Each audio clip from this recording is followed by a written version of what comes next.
Bonsoir à toutes, bonsoir à tous. Bienvenue dans cette nouvelle édition de Frontal. Wa'idun Mubarakoun Saïd al-Jami'. Alors, vous l'avez remarqué et nous l'avons remarqué lundi dernier 16 mars, les prix des carburants ont connu une hausse significative. Nous allons revenir lors de cette émission sur cette question problématique de l'augmentation des prix des carburants au Maroc, un enjeu économique et social majeur. Parmi les causes de cette hausse, les incertitudes géopolitiques mondiales et les fluctuations du marché international, la dépendance aux importations et le choix de libéralisation du secteur. Mais pour autant, cette augmentation était prévisible depuis plusieurs mois et les opérateurs, comme les consommateurs, auraient dû s'y préparer et s'y sont certainement préparés. De là découle la question de savoir comment réduire cette dépendance et sécuriser l'approvisionnement. Le cas de la raffinerie La Samir est symbolique des défis industriels et stratégiques, notamment en matière de stockage et de transformation. Mais la question des stocks stratégiques est également posée. Le Maroc est-il suffisamment préparé face aux crises énergétiques mondiales ? En parallèle, il existe des alternatives possibles en s'intéressant au développement des énergies propres, telles que le solaire et l'éolien, ainsi qu'aux politiques d'efficacité énergétique. Experts, décideurs et citoyens débattent donc des solutions concrètes pour maîtriser la consommation et limiter l'impact sur le pouvoir d'achat. On mènera donc lors de cette émission une réflexion globale pour comprendre les enjeux d'aujourd'hui et anticiper les défis de demain en matière énergétique et de transition énergétique. Et avec nous pour en parler, c'est Mohamed Ouhmid. Bonsoir, merci d'avoir accepté notre invitation. Bonsoir, c'est Boustin. Merci à vous d'être là. Vous êtes secrétaire général du ministère de la Transition énergétique et du développement durable. Vous allez donc nous expliquer ce qui s'est passé et ce qui va se passer. Merci d'être avec nous. C'est Taïb Aïs. Bonsoir. Bonsoir. Merci à vous aussi d'avoir accepté notre invitation. Vous êtes expert comptable et économiste, donc vous allez apporter des éclairages de ce point de vue. Je vous propose donc, avant de planter le décor, de poser le sujet dans le sujet préparé par la rédaction que nos invités commenteront juste après. Et donc, on se retrouve juste après ce sujet. À tout de suite. Depuis plusieurs semaines, les conducteurs constatent une hausse du prix des carburants dans les stations-service du Royaume. D'abord modérée, cette augmentation a nettement accéléré en début de semaine, atteignant 15 à 20% selon les produits. Elle s'inscrit dans un contexte international tendu, marqué par la guerre au Moyen-Orient autour de l'Iran qui a fait grimper les cours du pétrole au-delà de $110 le baril, bien au-dessus des prévisions, avec un impact direct sur les pays importateurs comme le Maroc. Plusieurs facteurs expliquent cette situation. Le Maroc importe la quasi-totalité de ses hydrocarbures, ce qui le rend très vulnérable aux fluctuations du marché mondial. Les tensions géopolitiques dans le Golfe accentuent la volatilité des prix et se répercutent sur les carburants. Se pose aussi la question des réserves stratégiques et de la capacité du pays à faire face à une crise d'approvisionnement, notamment dans un contexte marqué par l'arrêt de la Samir, qui a renforcé la dépendance aux importations de produits raffinés.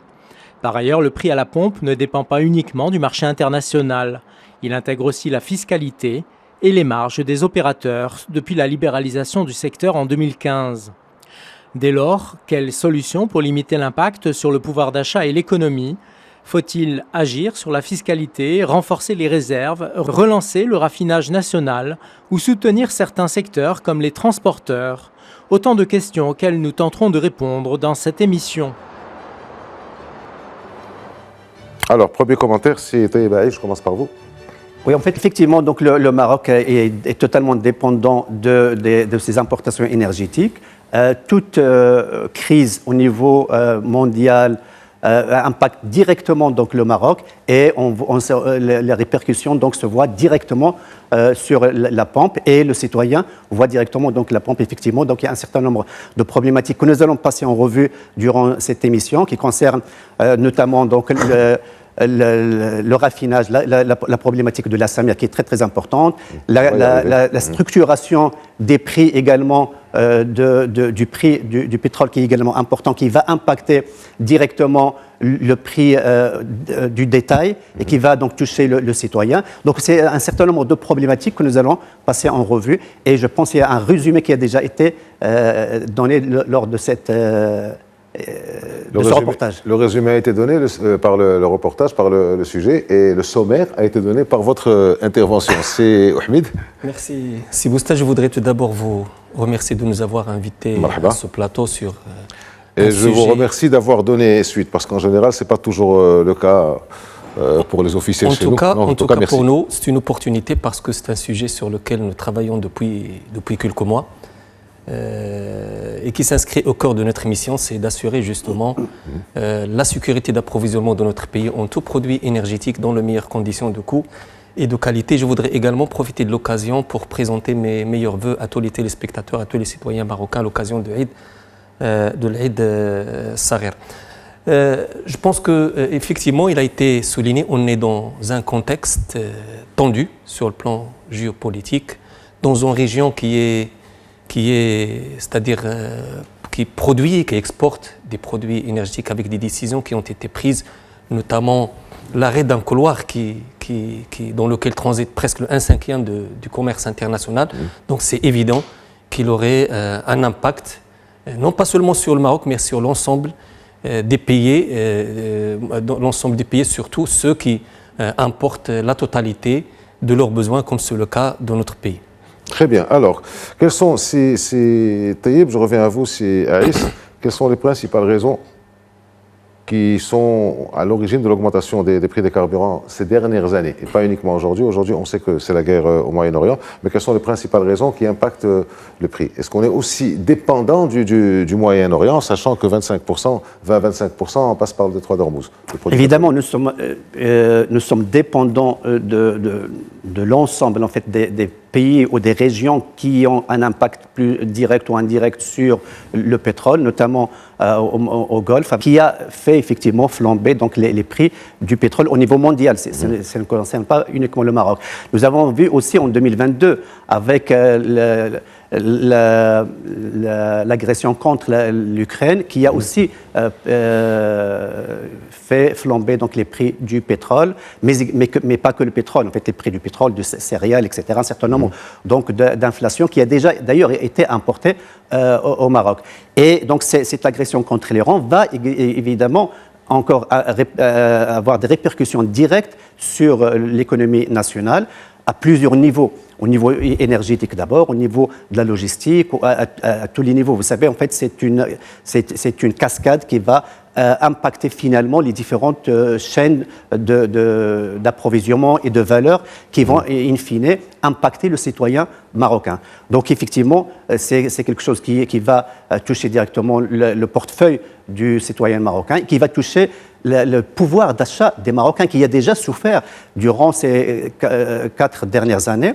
Nous savons que le pouvoir d'achat a été effrité donc durant ces dernières années. Et donc ce coût, malheureusement, va encore aggraver cette situation. Évidemment, il y a un certain nombre d'impacts directs et indirects. Donc d'abord direct sur donc le gasoil et l'essence que nous achetons donc, régulièrement dans les différentes stations de service. Ensuite, il y a un certain nombre de secteurs qui seront indirectement impactés, puisque de toute façon, vous savez, le pétrole et le gaz, ça impacte les différents secteurs, puisqu'en fait, toutes les activités, tous les secteurs économiques utilisent donc cette énergie et donc d'une façon indirecte. Donc l'ensemble des éléments de l'économie nationale seront impactés directement ou indirectement. C'est pour ça que le gouvernement a ouvert justement la voie à la subvention des transporteurs pour essayer d'éviter une infusion de l'inflation. On va peut-être revenir sur les subventions. Oui, bien sûr. C'est Ahmed, alors même question, vous y avez un peu répondu, donc je vais l'affiner un petit peu. Est-ce qu'on peut considérer que la libéralisation des secteurs hydrocarbures qui a été décidée en 2015 a atteint ses objectifs? Est-ce qu'il n'y a pas un manque de régulation du secteur des hydrocarbures, de la vente de carburant? En fait, la privatisation des activités du raffinage et du secteur de la distribution, et puis la libéralisation du commerce d'une manière générale et des prix des produits pétroliers liquides depuis, c'est-à-dire les années 90, c'était un choix politique du pays. Et ce choix politique a donné quand même des résultats importants, surtout en termes d'investissement, parce qu'à la veille de cette réforme, on était dans un secteur qui a été marqué par un sous-investissement en termes de développement des infrastructures portuaires. Aujourd'hui, grâce à cette réforme, nous constatons qu'il y a de nouveaux entrants au niveau de ce secteur, des entreprises nationales, mais également internationales, qui ont quand même déployé des investissements importants pour mettre à niveau surtout le réseau de distribution et également des capacités de stockage. Et avec également l'arrêt de la Samir, donc ils ont quand même réussi à assurer la sécurité, la garantie de l'approvisionnement de notre pays grâce à une politique qui a été mise en place par le ministère, c'est de diversifier nos sources d'importation et c'est la raison pour laquelle que l'effet de la situation aujourd'hui au Moyen-Orient n'a pas un effet immédiat sur l'économie marocaine parce qu'on a quand même, on importe d'autres pays qui ne sont pas impactés ou influencés directement par. Donc c'est pour ça que l'augmentation a pris quand même 15 jours avant d'intervenir. Justement. Donc, en termes d'impact, il faudrait quand même analyser la structure du prix des produits pétroliers. Donc il y a 3 éléments qui influencent sur le prix de vente intérieur. Le premier, c'est tout d'abord les cours internationaux qui ont connu des augmentations importantes, surtout ces dernières semaines. Et puis également le coût du transport avec la situation aujourd'hui, avec l'augmentation de la prime d'assurance, et puis le cours d'échange. Donc ce sont 3 éléments importants qui ont un impact direct sur les prix de vente intérieurs. La fiscalité aussi. Et la fiscalité, et puis le prix intérieur au niveau du royaume. Mais ce qu'il faudrait dire, c'est que on a vécu des situations similaires. C'était le Covid, comme il a été signalé par Seyd Taïeb. La guerre entre l'Ukraine et la Russie, c'était presque des situations similaires et les pouvoirs publics ont pris leurs responsabilités, ont activé un certain nombre de mesures qui ont permis d'atténuer l'impact de ces augmentations et surtout pour préserver le pouvoir d'achat du citoyen marocain, des populations démunies et soutenir également les secteurs les plus sensibles qui ont un impact direct surtout sur l'inflation. Alors, puisque vous parlez de ça, de soutenir les secteurs, quelles sont les mesures qui ont été prises par le ministère pour endiguer, réduire ou même annuler ces augmentations de carburant? En d'autres termes, est-ce que le ministère, votre ministère, le ministère de la Transition énergétique, contrôle d'une certaine manière ou peut-il contrôler d'une certaine manière les prix à la pompe? En fait, moi, je commence peut-être par la deuxième question en termes de contrôle des prix. Comme vous le savez, aujourd'hui, c'est une action qui se fait dans un cadre de concertation institutionnelle.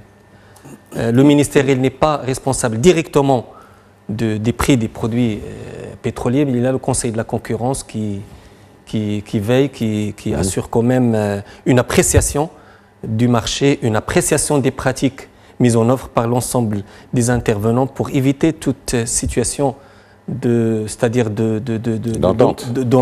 ou de monopole. Et d'ailleurs, il y a des évaluations qui ont été faites en 2023 où des sanctions ont été imposées à un certain nombre d'opérateurs. Il y a également une commission interministérielle des prix et de la concurrence qui est présidée par le ministère de l'économie et des finances, dans lequel on est membre, à côté d'autres départements ministériels, notamment le ministère de l'Intérieur, et qui suit justement l'évolution des prix et propose également des mesures d'atténuation de leur impact sur l'économie nationale et sur le citoyen marocain.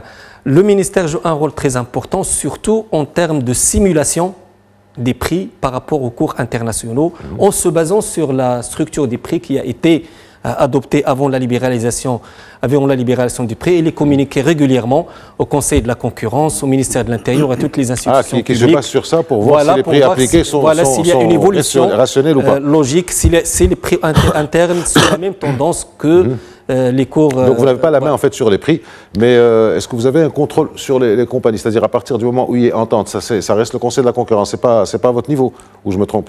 Ça se fait d'une manière concertée. Donc, comme je l'ai dit tout à l'heure, donc les prix, c'est pas le ministère de la Transition énergétique. On est responsable de la sécurité d'approvisionnement du pays. On a l'obligation à ce que la molécule soit présente dans toutes les régions du royaume, que ce soit au milieu urbain ou au milieu rural.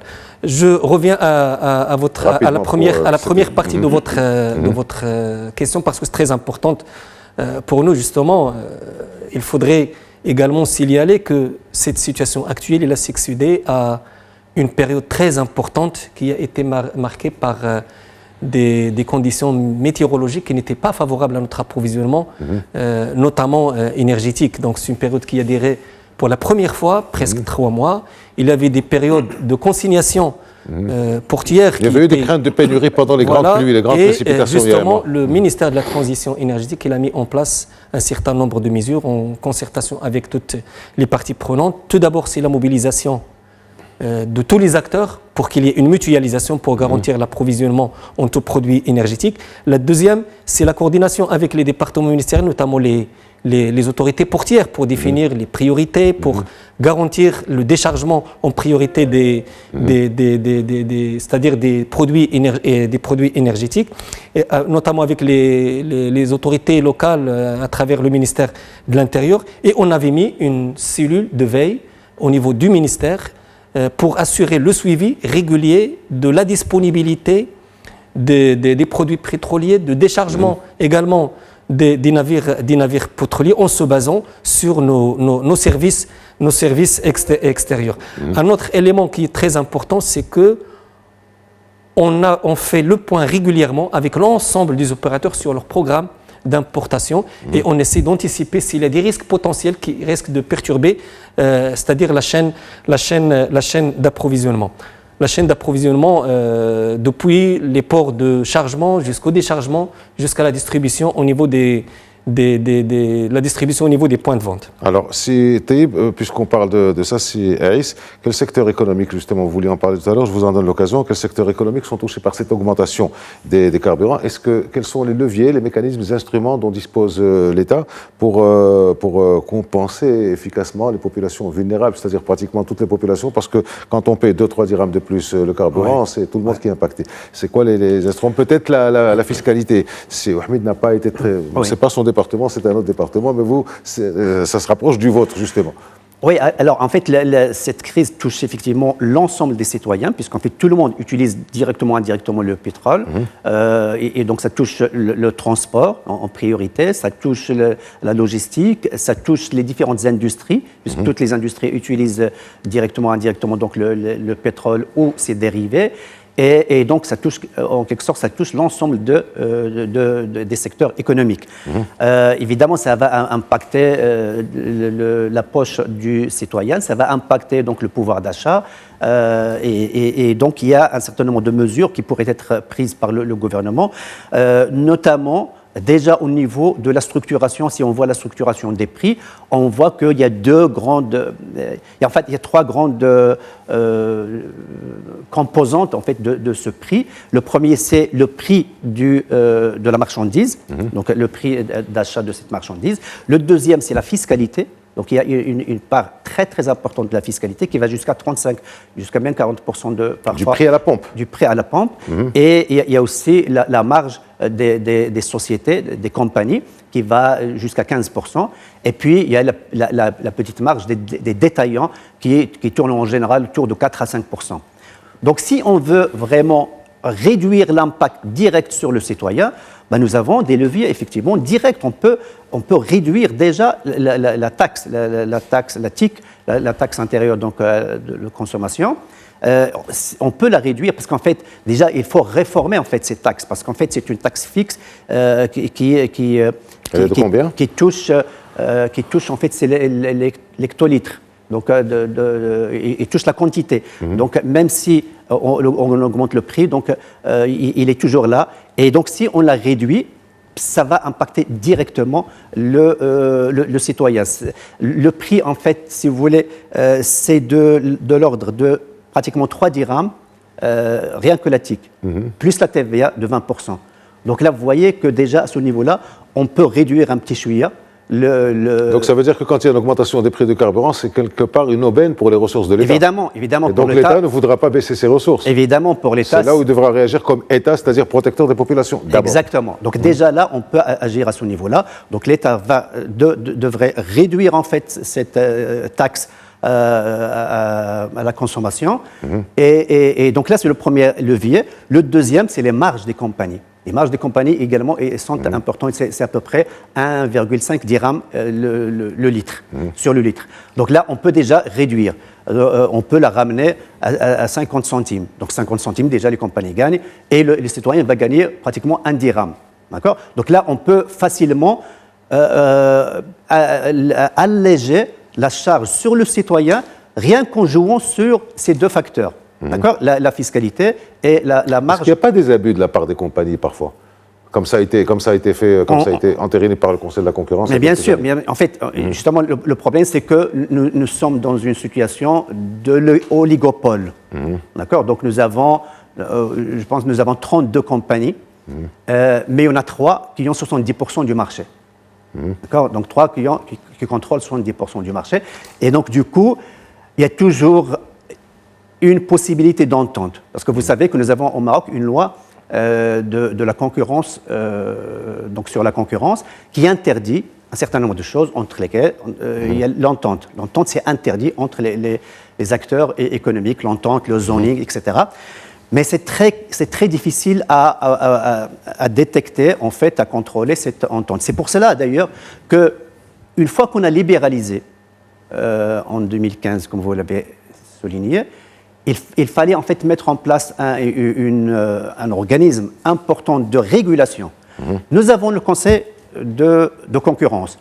Le Conseil de concurrence, il n'avait pas fonctionné au début de cette période, mais maintenant il commence à fonctionner, ce qui est une bonne chose. Donc le Conseil de la concurrence doit faire son travail de contrôle et donc il doit suivre justement pour éviter qu'il y ait toute entente entre ces différentes compagnies. En fait, l'objectif, c'est quoi? C'est que lorsque vous allez à la pompe, vous voulez mettre votre carburant, vous avez plusieurs stations d'essence. Normalement, il faudrait trouver des grandes différences entre les différentes stations. Et donc, vous allez voir celui-là ou celui-là. Celui-là, il est un peu cher, mais il a de la qualité. Donc, je vais aller le voir comment. Donc, les gens qui peuvent se permettre de payer un prix en demandant une certaine qualité de service, d'accueil, etc., ils vont vers la compagnie X. Les autres, ils vont vers la compagnie Y, qui est moins chère, mais qui présente moins de services. Vous voyez? Et donc là, on donne le choix aux citoyens. Or, valeur aujourd'hui, le citoyen n'a pas beaucoup de choix, puisqu'en fait, c'est pratiquement les mêmes prix que vous allez trouver dans les différentes stations. Taïb Aïs, est-ce qu'il y a...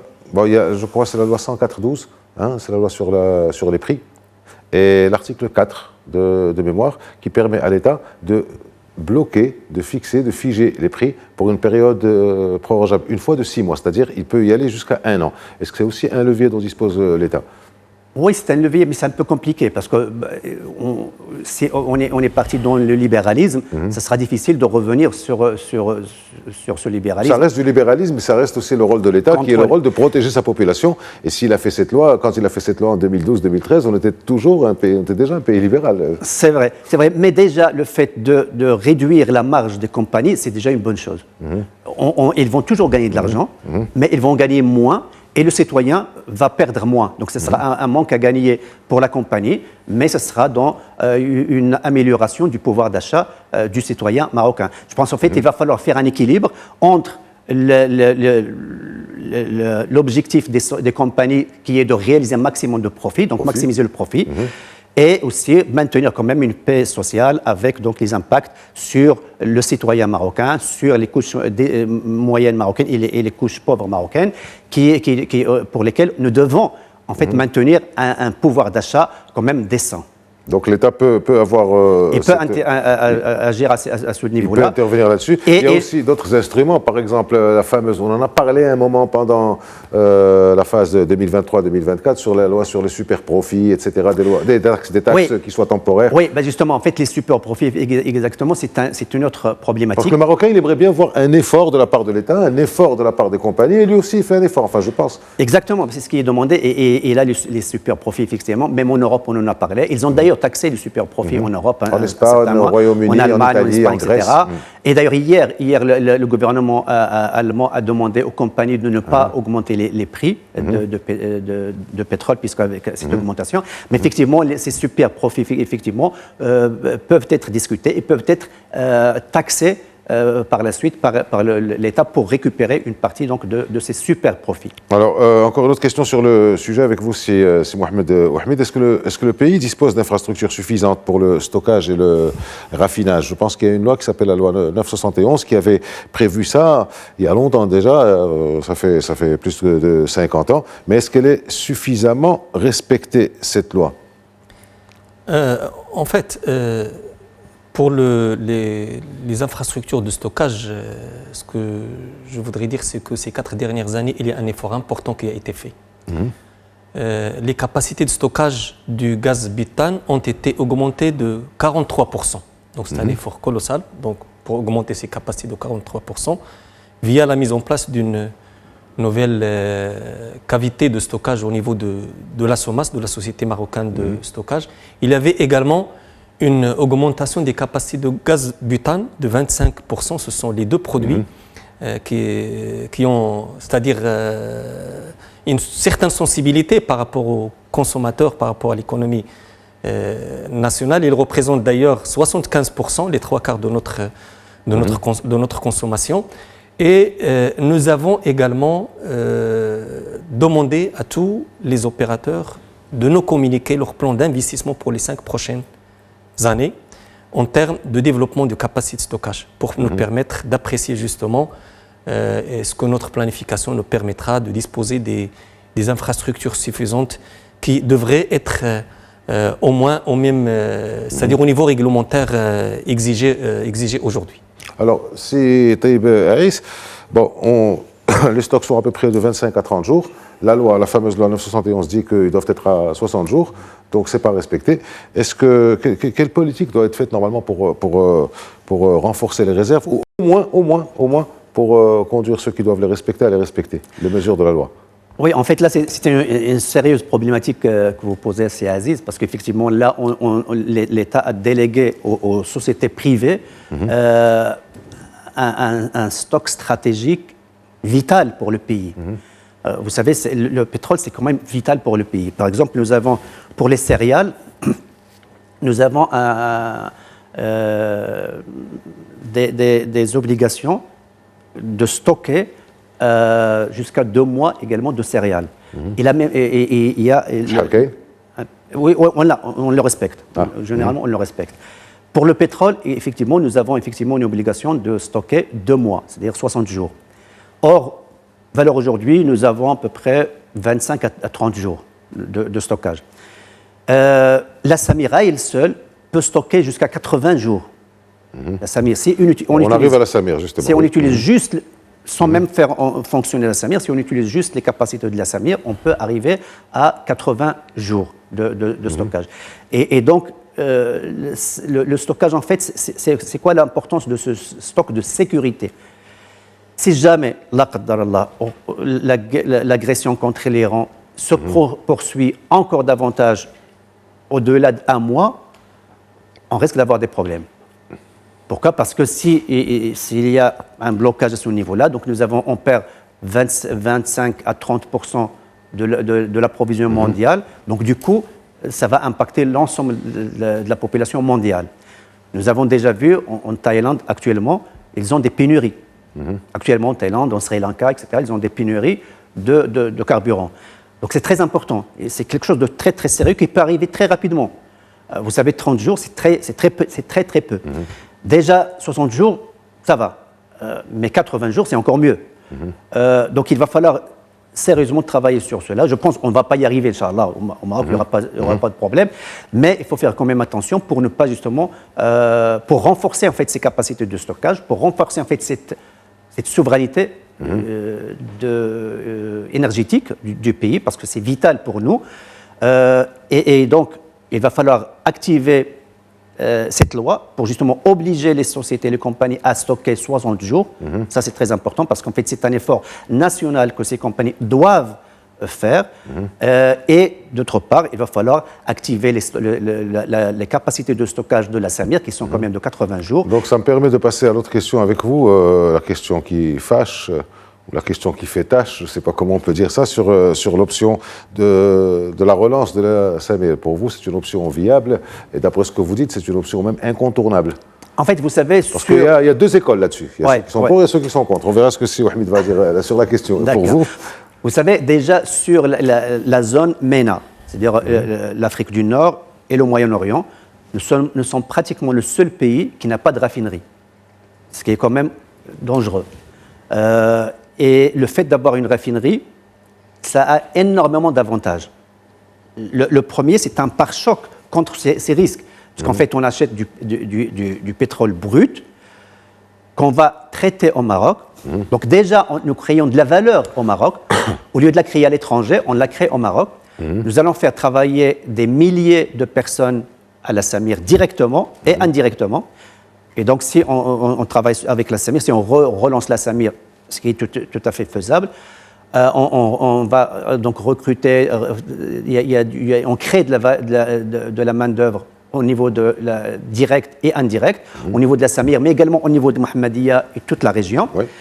Et ça permet également de travailler, d'extraire de ce brut différents dérivés. Donc l'essence, le gasoil, etc. Jusqu'au bitume. Jusqu'au bitume, voilà. Donc tout ça, ça reste chez nous. Et tout ça, c'est une valeur ajoutée qui reste au Maroc. Et donc c'est tout à fait faisable de la relancer. Évidemment, il y a des problèmes. Il faut d'abord régler le problème juridique avec le propriétaire donc, de la Samir. Nous avons déjà un conflit au niveau international. Le Maroc a été condamné à 150 millions de dollars. Donc il va falloir régler en fait tout ça. Nous sommes en appel. Refusé d'ailleurs. Nous sommes en appel. Donc j'espère qu'on va gagner, Inch'Allah. Et donc il va falloir redynamiser la Samir, moderniser encore la Samir. Pour justement la faire fonctionner. Parce qu'en fait, le fait de créer une autre, ça va coûter beaucoup plus cher. Donc, il vaut mieux travailler sur la Samir. Effectivement, c'est l'actuel Samir.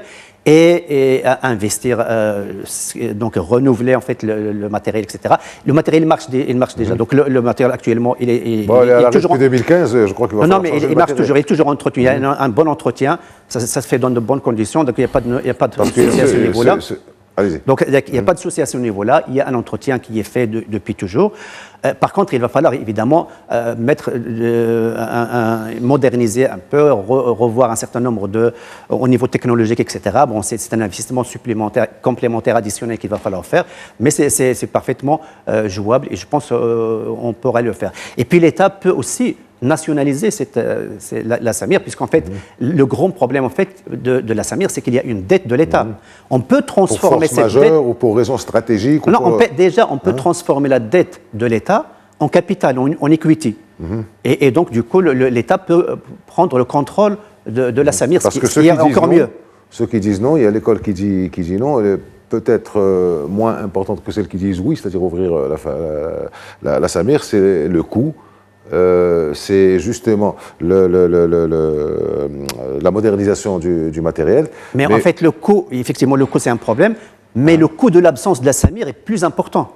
Voilà. Le coût de l'absence de la Samir, ça nous coûte pratiquement 2 dirhams. C'est sur le plan stratégique, ça s'appelle le pouvoir régalien de l'État. Si ça coûte plus cher, ça coûtera plus cher, mais il faut créer en fait, l'absence de la Samir nous coûte beaucoup plus cher. Vous savez, s'il y avait la Samir, on aurait gagné au moins 2 dirhams par litre. Donc ça nous coûte énormément à tous les niveaux, aussi bien au niveau du prix à la pompe pour les citoyens qu'au niveau stratégique, au niveau de la sécurité nationale. Voilà une question qui intéresse beaucoup le grand public, c'est Wahmid. Est-ce que c'est une option viable? Est-ce qu'elle est envisageable? Est-ce que l'État, le gouvernement compte faire quelque chose ou pas? Dans la mesure de ce que vous pouvez nous répondre sur ça. Si vous permettez, Bousta, donc avant d'aborder la question, je devrais réagir par rapport à quelques chiffres qui ont été avancés par Taïb, quelques questions qui ont été posées, surtout en termes de régulation du secteur de l'énergie, pour rappeler que c'est un chantier aujourd'hui sur lequel se penchent les pouvoirs publics. C'est une orientation de Sa Majesté le Roi Mohamed VI, Koudoula VI, qui est demandé à mettre en place justement une autorité de régulation de l'énergie indépendante. Il est déjà opérationnel dans le secteur de l'électricité, qui a fait pas mal d'actions et d'initiatives qui ont contribué en termes de transparence dans ce secteur de l'électricité. Et c'est-à-dire la vision aujourd'hui, c'est d'élargir ses prérogatives justement pour couvrir d'autres filières énergétiques, notamment les hydrocarbures, le gaz naturel et l'hydrogène vert. Un autre point très important en termes d'autonomie d'approvisionnement aujourd'hui, donc je vous annonce les chiffres que nous avons aujourd'hui au niveau du ministère. Donc à date d'aujourd'hui, on est dans une situation confortable parce qu'on a profité d'une situation. On a réussi quand même parce qu'on a mobilisé juste après, c'est-à-dire les périodes de consignation, on a incité les opérateurs à reconstituer rapidement leur stock. Et aujourd'hui, on est à 53 jours pour le gasoil, par exemple. Le stock disponible, c'est-à-dire dans dans les unités de stockage, mais également qui est en phase de déchargement au niveau des ports, et on a 40 jours pour le butin. Donc je pense que cette situation de consignation, il nous a le super sans plombe, on est à 43 jours. On est à 43 jours. C'est un scoop que vous donnez là, c'est Ahmed, parce que ce qu'on sait, c'est qu'on est à peu près à 20-25 jours. C'était dans la période de consignation, effectivement, pour certains produits, dans certaines périodes, on était dans une situation... Donc à aujourd'hui, nous sommes dimanche 22 mars, nous sommes à 45 jours à 43 jours pour le gasoil. Et nous sommes à 53 jours pour le gasoil, donc qui sont disponibles dans les ports marocains et qui sont disponibles dans les unités de stockage. D'accord, et on est 42 jours pour le butin. 42 pour le butane. C'est important parce que c'est l'effet de cet effort justement de mobilisation des acteurs juste après les périodes de consignation. Parce que dans le premier communiqué du ministère, on avait annoncé qu'on avait 617 000 dans les bacs de stockage et on avait 1 million de tonnes en instance au niveau des ports. Donc c'est donc les Indna qui sont en réserve ou pas. Voilà, donc c'est après cette période de consignation qu'on a réussi quand même à... Parce qu'il y a deux problèmes en fait. Est-ce qu'on a du carburant et combien coûte ce carburant? Combien coûte ce carburant? On en a parlé. Est-ce qu'on en a? Vous êtes en train de donner les exactement, chiffres. Exactement. Donc à date d'aujourd'hui, donc la situation elle est maîtrisable, elle est confortable. Je voudrais également revenir sur la situation des unités de stockage pour rappeler qu'il y a un travail qui se fait aujourd'hui en termes de réflexion justement en termes de gouvernance et sur les différents leviers pour développer davantage les capacités de stockage. Il y a un travail de concertation qui se fait avec le ministère de l'Équipement et de l'eau parce qu'on a constaté que la majorité de nos capacités de stockage sont mises en place au niveau de Tanger, au niveau de Jorf Lasfar et également Mohammedia. Et pour le butane, c'est au niveau de Mohammedia où se situe la SOMAS. Et on est en train de réfléchir également pour la mise en place d'un stocks régionaux pour permettre aux régions de s'approvisionner surtout dans des périodes, dans des situations qu'on a vécues comme celle de l'Oqsa al-Kbir. Pour revenir à la question de la Samir, je pense que la question du rôle de la raffinerie devrait être analysée d'une manière, c'est-à-dire très objective, parce qu'il est important quand même de rappeler qu'aujourd'hui, le Maroc ne dispose pas de pétrole. Si c'était le cas, la réponse peut-être aurait dû être évidente. On peut amener du brut à le raffiner. Mais ça ne réduit en rien notre dépendance vis-à-vis des importations, parce que ce qui est très important aujourd'hui, c'est de disposer justement de cette ressource. Donc, il y a des tensions aujourd'hui à l'échelle internationale. Ce que vous dites, c'est qu'on amène du brut ou du raffiné, de toute manière, on est dépendant. On est toujours indépendant, il y a toujours ce risque. Il y a toujours ce risque. Et le fait de disposer d'une raffinerie de la taille de la Samir ne veut pas dire automatiquement qu'elle serait compétitive. Les pays qui disposent aujourd'hui de raffineries disposent de raffinage d'une taille très importante et ils sont généralement producteurs de pétrole. Nous constatons également dans plusieurs pays, notamment européens, la fermeture d'une série de raffineries en raison de la faiblesse des marges de raffinage aujourd'hui. Mais ce qu'il faudrait... on voit que chez eux, les prix sont en train d'exploser. En France et ailleurs, les prix explosent aussi. Et pour les capacités de stockage de la Samir, et on les exploite, et un tiers de ces capacités aujourd'hui sont exploitées par des opérateurs. Il y a d'autres qui ont exprimé l'intérêt. Et je terminerai par le fait qu'au niveau du ministère, nous avons toujours traité d'une manière, c'est-à-dire professionnelle et sérieuse, toute intention, tout projet de demande, soit de reprise de la Samir, soit de réalisation d'une nouvelle unité de raffinage dans le cadre de la réglementation en vigueur. Commentaire, c'était... Oui, en fait, le Maroc ne produit pas, c'est un fait. On ne va pas polémiquer là-dessus, mais le fait d'importer du pétrole brut et créer de la valeur ajoutée au niveau national. C'est ça, en fait, la question, c'est de créer la valeur ajoutée. Il sera créé soit à l'étranger, soit au niveau national. Quand on importe l'essence et le gasoil, etc., on paie des raffineries à l'étranger et on crée de la valeur, on crée des emplois à l'étranger. Pourquoi ne pas les créer au Maroc? Maintenant, Donc vous vous situez sur un plan comptable, sur un plan financier, sur un plan économique, pas sur un plan stratégique de sécurité. Les deux. Hein? En fait, c'est aussi si Ahmed dit, de toute manière, qu'on ramène, on n'est pas producteur, on le sait, qu'on ramène du raffiné ou qu'on ramène du brut, c'est pareil, ça ne baisse pas la dépendance. On est dépendant. Non, on est dépendant, c'est un fait. De toute façon, c'est la géographie. On est dépendant. En attendant de trouver du pétrole au Maroc, je ne sais pas si on va le trouver, Inch'Allah. Mais toujours est-il, si on importe le pétrole brut et qu'on le traite au Maroc, c'est beaucoup plus intéressant pour le pays. D'accord, même au niveau stratégique, même au niveau géopolitique, même au niveau des risques. Parce qu'en fait, le fait d'acheter du pétrole brut, c'est toujours plus intéressant que d'acheter chez des raffineries. Maintenant, par contre, ce qu'il va falloir faire, effectivement, et vous avez tout à fait raison, c'est Mohamed, c'est que si on relance la raffinerie nationale et on lui donne le monopole, ça, c'est pas forcément une bonne chose. Ce qu'il va falloir faire, effectivement, c'est de relancer la raffinerie et de la mettre en concurrence avec l'international. D'accord ? De façon à la pousser à améliorer ses outils et à améliorer sa rentabilité et son rendement et son efficacité. D'accord ? Pour justement qu'il puisse gagner de l'argent tout en étant en concurrence avec les raffineries au niveau international. C'est ce qui se passe pour l'ensemble donc, des secteurs industriels. Quand vous avez un secteur industriel au Maroc, il va falloir qu'il soit rentable, qu'il soit efficace. Pourquoi ? Parce qu'effectivement, avec la mondialisation, nous sommes en concurrence avec le monde entier. Et donc, vous devez être à la page au niveau technologique, etc. Et ils n'ont pas protégé avec un système de rente. Parce qu'en fait, effectivement, il va falloir sortir de tous les systèmes de rente. C'est ça, en fait, ce qui casse l'économie. C'est lorsqu'il y a des systèmes de rente où les gens ne travaillent pas, parce que de toute façon, ils ont le monopole. Quand vous avez le monopole, vous n'allez pas travailler.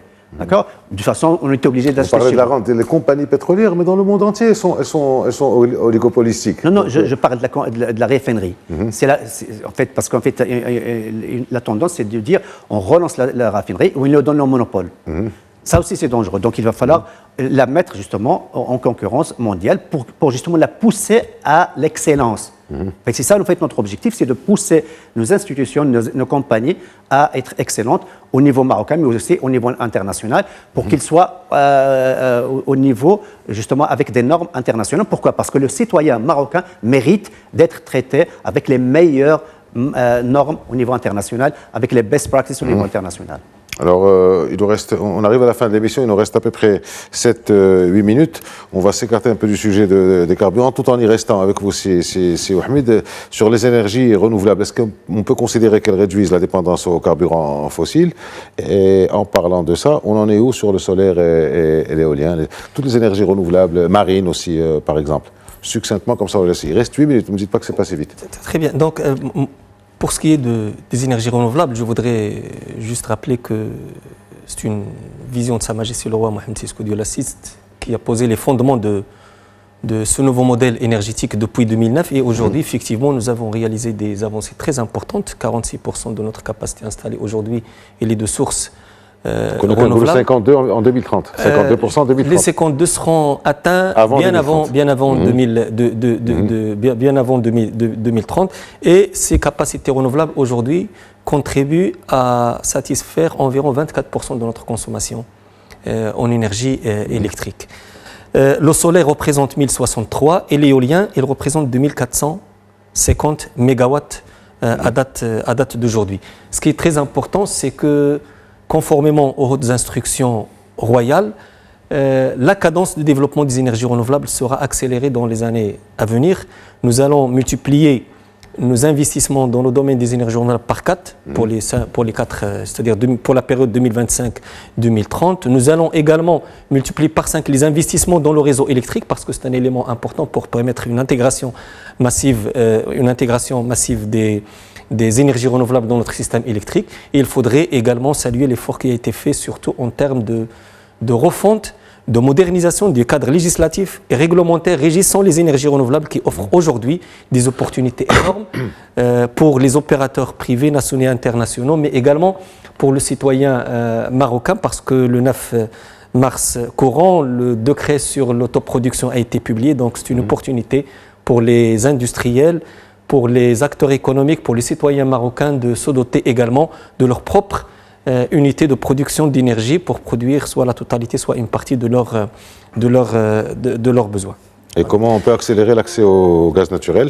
Je termine pour ce volet parce que effectivement, donc, le transport aujourd'hui, il représente 40% de notre consommation. Et votre question, c'était comment les énergies renouvelables pourraient contribuer à réduire cette dépendance. Donc aujourd'hui, il y a une tendance vers la mobilité durable qui s'appuie également sur l'électricité quand on est sûr que son origine, il provient des énergies renouvelables, et c'est un des leviers à travers lequel on pourrait réduire d'une manière beaucoup plus importante notre dépendance énergétique. Alors pour le gaz naturel, j'étais en train de vous demander là, comment on peut accélérer l'accès au gaz naturel, et quand on parle de gaz naturel, il y a le terminal gazier de Nador dont l'appel d'offres a été suspendu, vous dites, c'est bien ça?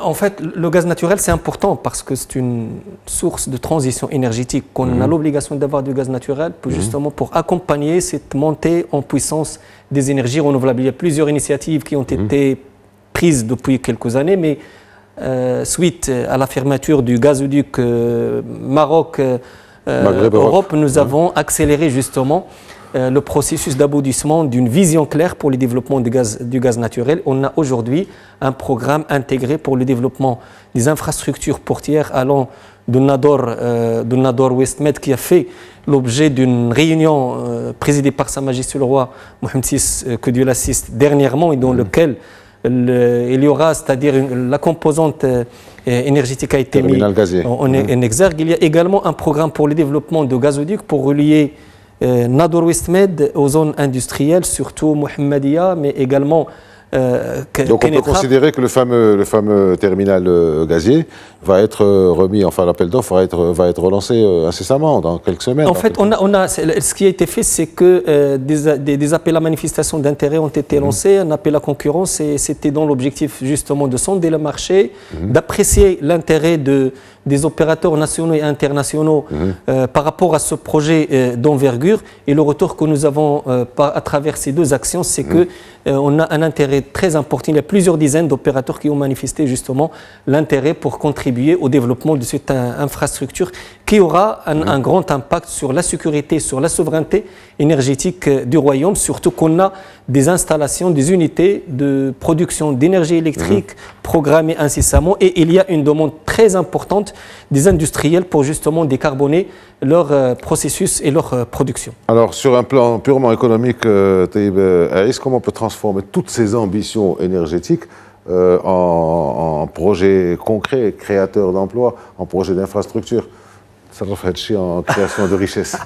Oui, effectivement, c'est très important. C'est un levier. Vous savez, l'énergie, c'est un levier très, très important justement pour créer de la richesse. Et il va falloir en fait en faire un levier pour créer de la richesse. Au lieu que ce soit une contrainte, on doit en faire un levier justement pour créer de la richesse et créer des projets, des start-up, des jeunes, des projets de jeunes, etc. On a des compétences très, très importantes au niveau national. Mais il y a encore le cadre juridique qui est encore contraignant. Il est en train de s'améliorer, mais il va falloir encore l'améliorer davantage. On a parlé de les énergies renouvelables, le solaire, etc. Aujourd'hui, rien n'empêche de mettre en place une nouvelle loi pour justement que le citoyen, vous pouvez mettre des stations d'énergie chez vous, vous l'utilisez pour vous, mais une fois que vous avez une surproduction, vous pouvez la vendre. Alors aujourd'hui, ça n'existe pas encore. Je pense que ça va venir. Il faut le faire très rapidement, justement pour que chaque citoyen puisse produire sa consommation, mais aussi la vendre éventuellement, etc. Aujourd'hui, nous avons encore le monopole du transport de l'énergie par l'ONE, c'est toujours le monopole. Il va falloir en fait améliorer cela pour justement qu'il y ait plus de fluidité.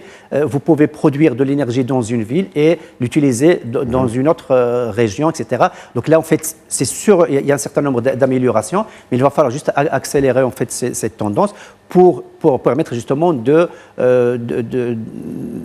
donner de la chance à l'émergence de projets, de projets en fait innovants pour profiter justement de cette problématique et pour la transformer en opportunité. Il y a aussi un autre point important, c'est l'énergie nucléaire. L'énergie nucléaire également, c'est quelque chose d'important. Je pense que le Maroc est en train de travailler là-dessus. C'est aussi une forme en fait d'énergie qui peut qui est très très importante et qui peut également aussi contribuer à satisfaire le besoin du Maroc. Sachant qu'aujourd'hui, nous avons des stations nucléaires qui sont pas des grosses, mais des petites et des moyennes. On a un seul réacteur expérimental, je pense. Voilà. Donc là, on peut aussi travailler sur ce niveau-là pour justement améliorer notre dépendance et notre souveraineté énergétique. Dernier mot pour vous, si Mohamed, quelles leçons on peut tirer de la situation géopolitique énergétique mondiale en 30 secondes? En fait, ces 4 dernières années, on a vécu des épisodes similaires. Donc je pense que le choix que nous avons fait d'aller vers les énergies renouvelables qui constituent nos propres ressources, c'est un choix qui nous conforte aujourd'hui et j'estime que nous devrons accélérer davantage la cadence de développement de ces énergies. Nous avons multiplié, comme je l'ai cité tout à l'heure, les investissements, mais je pense que nous devrons également renforcer encore davantage, c'est-à-dire le développement des énergies renouvelables.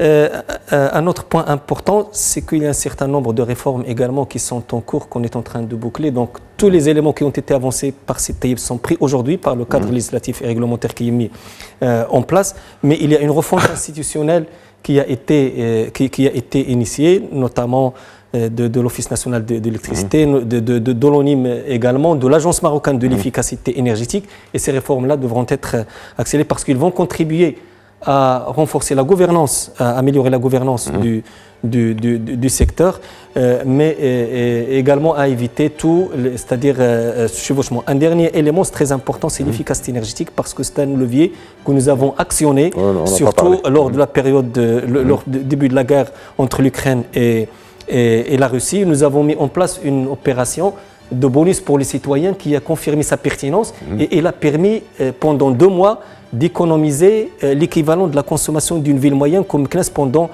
une année. Aujourd'hui, on a une vision très claire, on a des programmes, des plans régionaux en termes d'efficacité énergétique et de décarbonation et nous interpellons toutes les parties prenantes justement pour accélérer la mise en œuvre d'efficacité énergétique.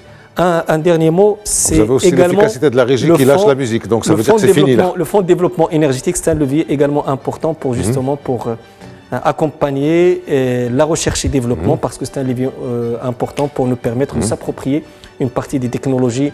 On va reprogrammer une autre émission sur l'efficacité énergétique et sur le fonds de développement énergétique parce que je sais que c'est quelque chose qui vous tient à cœur. Merci pour vos éclairages. Merci, c'est Mohamed, vous êtes secrétaire général du ministère de la Transition énergétique et du Développement durable. Merci Mohamed, c'est Taïeb Aïs. Merci, vous êtes expert comptable et économiste. Merci de nous avoir éclairé de vos... Encore une fois, Eid Mubarak Saïd. Merci de nous avoir suivis et à la semaine prochaine.